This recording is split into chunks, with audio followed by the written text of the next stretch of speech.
afternoon. My name is Josie, and I am a wilderness explorer. Get to the end. On today's episode, we will be covering the Ohio State game versus Northwestern at the Ohio Stadium on Saturday, October 29th at 3:30 p.m. on ESPN. All right, come on in. You're watching Superfan. Buckeye football field. Who's hungry?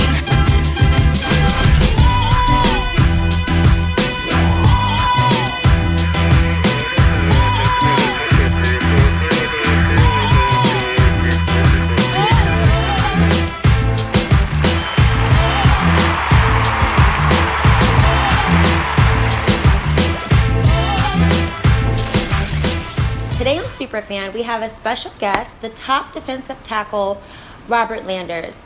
I'm your host, Brianna McNary, and we're going to get to know Robert outside of a football player. It was just last year that you got your black stripes removed from your helmet, which makes you an official Buckeye. How did you feel knowing that your football career was about to take off from that point on? It was very overwhelming at first, just because a childhood dream was becoming a reality, and the fact that I was officially a part of the team and officially a Buckeye, it just made a childhood dream come true. And from there I was just ready to start, you could say my career, or see where I could go with my season. What advice would you give incoming athletes who want to get play time on the field as a freshman? The biggest thing I would say is be ready to work. One thing especially about OSU is, nothing is handed to you. Coach Meyer is one of those people who, number one, he checks all egos at the door. So any egos you have from high school, might as well put it in the trash before you step on campus. Everything you do is hard. You have to work for everything you get, from, playing time all the way down to socks from the equipment room. You just got to have that mindset of you're going to come in and perform to your best ability, and you're not going to let anything stop you. But at the same time, you have to be ready to also build a bond with your brothers, quote unquote the team, just because when things start getting hard, those are going to be the people that you're going to turn to who really understand. It's different from calling your mom or your uncle, people back home who's not in your shoes to experience what you're going through, as of talking to somebody who's going through it with you and who has been through it multiple times before you. So that'll be the biggest thing, is just coming in, ego gets checked, and just be ready to work. Your younger brother, Trey, how important is it for you to be a role model to him? It's a big deal for me to be a role model for him, just because, growing up, after my dad passed away, I took on the role of being a man of the house and trying to be that father figure to him and my youngest brother, Tyler, who's a sophomore in high school now.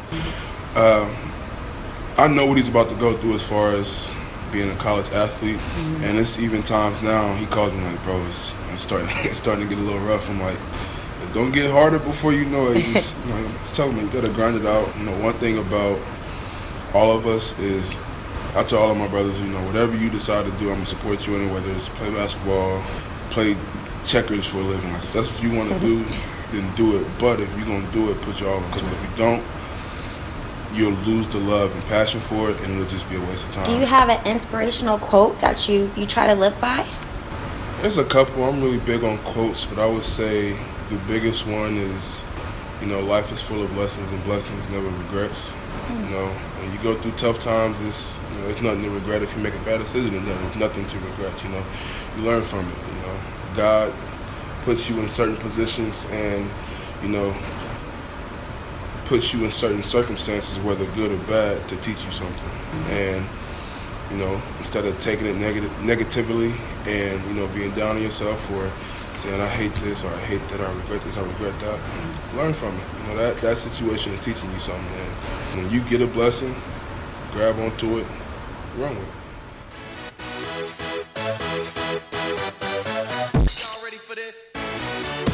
Coming off a very surprising and disappointing loss last week against Penn State, I expect Ohio State to come out and look like an angry football team this week.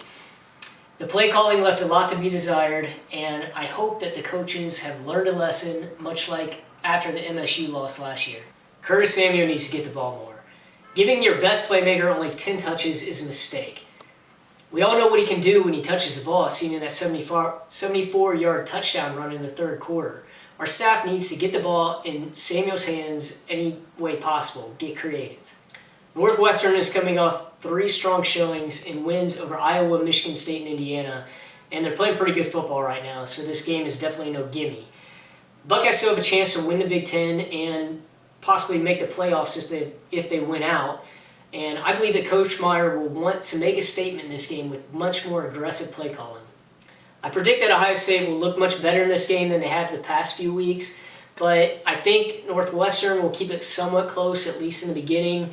I'm going to call it 38-17 Ohio State, with the defense getting scored as well.